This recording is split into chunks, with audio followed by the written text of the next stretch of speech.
All right, we are back for part two. Thanks for joining in. We're just going to jump straight into it. If you didn't see part one, I heavily encourage it. But here we go.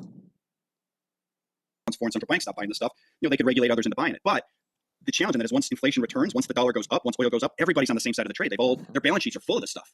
And now, if credit risk goes up, if rates go up, if oil goes up, they need to sell something. They all need to sell something. What are they going to sell? Who's the buyer now? And when you have no buyers, you get, relative to demand, relative to net effective supply, which, as I said, is very convex. You get what we've had in the last couple of weeks, which is 10-year yield just goes up and up and up and up and up. So what do you say when oil goes up and when the treasury bonds go up and people need to dump things to survive? What happens? You don't get buyers, you get sellers, and the price of assets go down. Luke, you said earlier that the people who thought that Russia and China crashing the treasury market by divesting their holdings didn't really understand where the vulnerabilities really are. Let's talk about where those vulnerabilities really are, because I do think we're in an environment geopolitically where nobody wants to go to nuclear war, so economic warfare is the preferred way to go, and the United States versus both Russia and China, the tension is mounting. So it only stands to reason that China and Russia would be looking for ways to injure the United States economically without having to go to kinetic warfare. One of the things that, if you put yourself in the Russians and the China's shoes, what would you be doing in order to injure the United States? What risks should we be concerned about? Well, I think you'll see him weaponize oil. I think that's the obvious first one.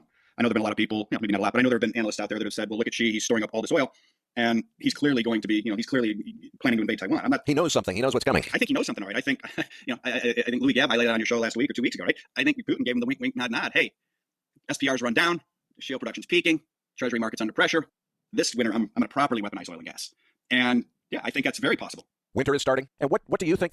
Oh, God, that's a smart play. I don't care who you are. Our current administration has pretty much drained our SPR down to it's only a third of what it used to be, right? Maybe less. Who knows what the actual numbers are coming out now.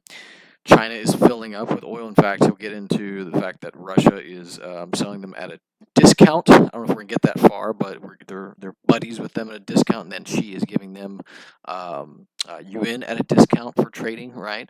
They're getting be trading buddies.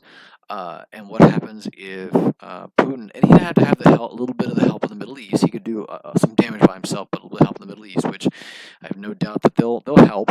They'll join in for higher oil prices, but they could just raise the price of oil by cutting back production, cutbacks, and then we are screwed. And they, just like the U.S. used the dollar to be as a weapon, Putin can weaponize oil, and that would hurt every economy in the world. That means what would be the mechanism of weaponizing oil and gas if you're Russia? Oh, the inelasticity, using the inelasticity of oil, right? Hey, I'm cutting oil production by 10%, and I'm going to shift it over to China. So China has cheap oil and cheap gas, and Europe and UK have very expensive gas. Have a good day. And, interestingly, what did Russia just say? Russia just came out and said starting in January 2024, they're going to sell gas to China at half the price of Europe. There we go. Perfect. China will take all they can sell. It's just a matter of logistics. And if it's cheaper, great. So now it slows China's dollar outflows. And quite frankly, it's all in yuan, so they don't care. That actually probably doesn't affect the dollar outflows at all. Russia's selling in yuan to China, cheaper. And UK and Europe are short energy. And so what do? They sell dollar assets. Who's like the fourth biggest holder of treasuries right now? The UK, which is a whole separate story. So it accelerates this dollar up, oil up.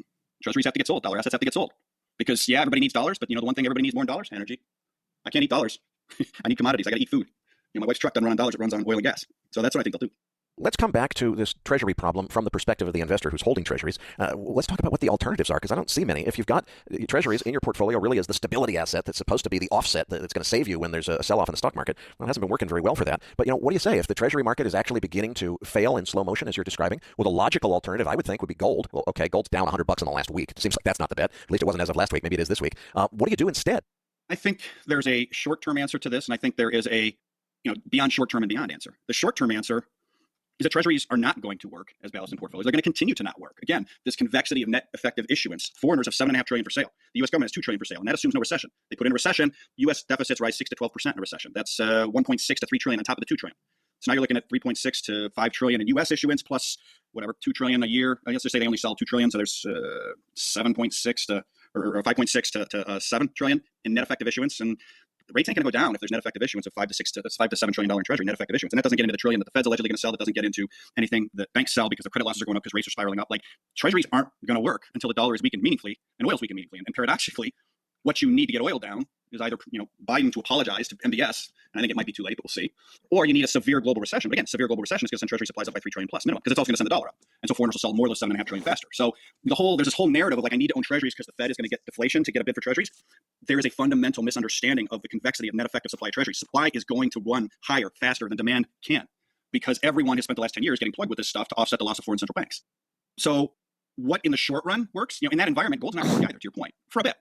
Gold won't work for, basically the only thing that works is cash. It's not going to work stock. You want $1 cash. Like, that's it. And, that's, I don't know how many people can sit in 5% money market funds, but you're only going to want to be there until the Treasury feedback loop I just described hits a rate where it becomes a mathematical certainty that the U.S. government cannot afford its fixed obligations, its entitlement pay goes, and its interest expense without printing money.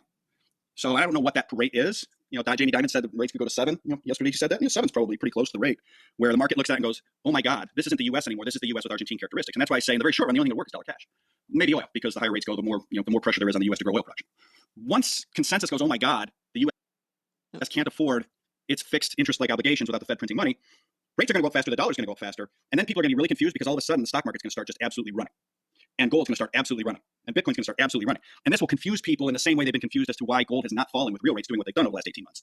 And the answer is it'll be the market playing by the new set of rules, which is, the United States with its Argentine-like fiscal picture and its Argentine-like twin deficits and its Argentine-like political outcomes is starting to have Argentine-like markets. And so short run, cash. Beyond the short run, whenever consensus goes, oh my God, when this feedback loop in Treasuries drives dollar up and rates up enough to elicit that oh my God reaction in consensus, people are going to go, I can't hold these Treasuries. These are certificates of confiscation. These aren't risk-free assets. What do you sell at that point?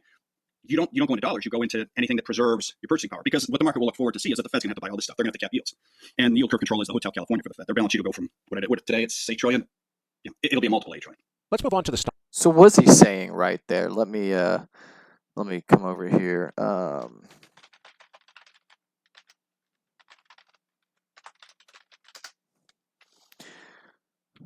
All right, what is he saying right there? Where's my favorite chart?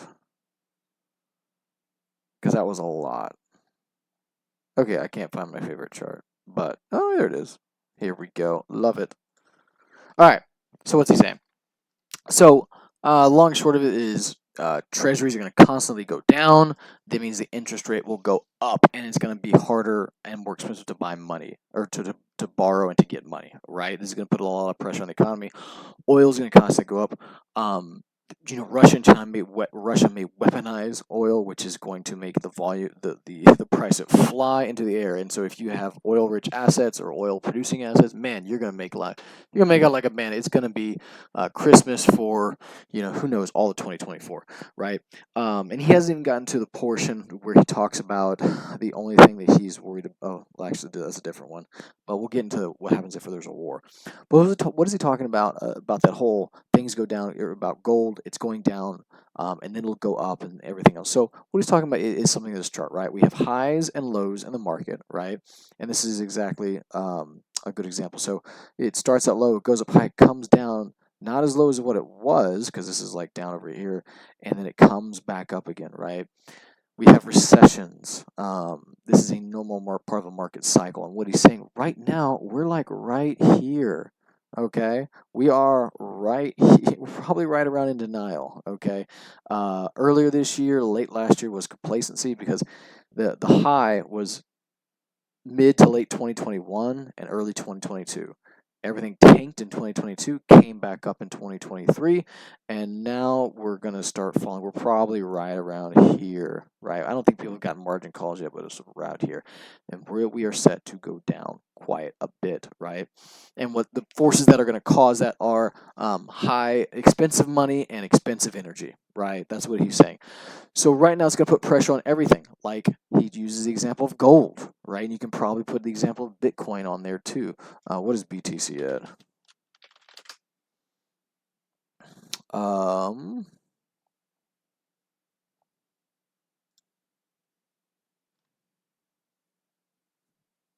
All right, while it's loading, yeah, Bitcoin is, let's go on the month. It had a little pop inside. It's not to where its lows that it was, but which is like in the 20,000s, but it did have a little bit of, let's go on the year. Yeah, it's kind of starting to stabilize type thing at 27, but it is not 36,000 or 62,000 that it was, right? So had a double top, came down, popped up again, went down, made a low, and now it's kind of coming up, and it could be shooting up more or it could be coming down. It really is kind of like a 50-50 chance. We'll see what happens. But, Bitcoin is kind of like digital gold, as they say. And when there's pressure on gold, there'll be pressure on Bitcoin as well. So right now, these high interest rates, high energy prices are putting pressure on everything. It's going to cause it to go down. And it's not going to do it overnight. It's going to take some time, right? It takes time for people to realize, hey, have anxiety, denial, panic, right? Get the hell out. And then it takes some time to run through this is the recession, right? They say depression too, but it maybe, it could be, who knows? And then it starts to repair itself, the economy does, if the people there are on the sideline that have cash, in this case, have some energy stocks that they're producing a lot of money for them, or energy assets, I should say. Or sometimes if they sell those at a certain time and they just cash out really well, then you get to start to get a recovery. And he talks about the recovery being the realization that America's just like Argentina. We just print money to solve problems. Okay. And then once you do, so right now he's saying get into cash, right? Down, like when you're up here, you start to change into cash. Okay. This is the time to change into cash, sell all your stuff, wait for it, buy, I would say buy it down around here, because you can never really, the bottom once you get past it, right? So somewhere around this bowl, start to buy and keep buying, right? And you just keep buying all the way up. When it gets to start to get overheated again, you sell, and then you repeat the process, and you double, triple, 10x all the money you have, right? For me personally, I had a bunch of real estate. I bought some real estate.